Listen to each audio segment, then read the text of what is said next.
Selamat siang Indonesia. Anda menyaksikan seputar Bali terkini pukul 11 WITA bersama saya Agung Mia. Himpunan Pramuwisata Indonesia mengaku masih kekurangan tenaga pramuwisata untuk menangani wisatawan Tiongkok yang berkunjung ke Indonesia. Hal tersebut seiring semakin meningkatnya tingkat kunjungan wisatawan Tiongkok ke Nusantara.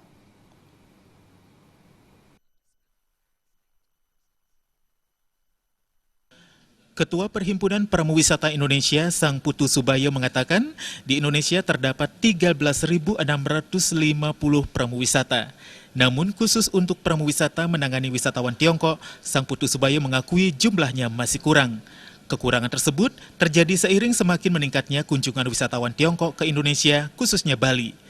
Meski kekurangan, pihaknya tidak langsung merekrut tenaga pramuwisata Tiongkok dalam jumlah banyak, melainkan tetap melakukan perekrutan melalui mekanisme dan ketentuan yang diisyaratkan pemerintah. Salah satunya adalah pramuwisata harus memiliki sertifikasi. Hal itu sangat penting dalam menjaga kualitas dan citra pariwisata Indonesia.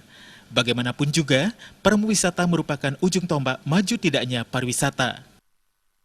Tetapi mengingat paket-paket juga yang sekarang kita terima, banyak yang dari grup berubah menjadi individual FIT namanya, tentu saja apalagi promosi ke Tiongkok ya, daratan China itu digenjot.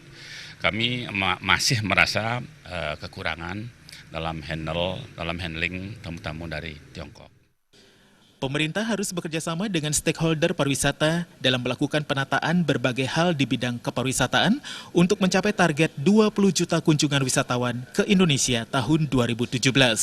Himpunan Pramuwisata Indonesia juga terus melakukan pembenahan dan penguatan SDM tenaga pramuwisata sehingga harapannya dapat ikut mendukung terrealisasinya target kunjungan wisatawan ke Indonesia.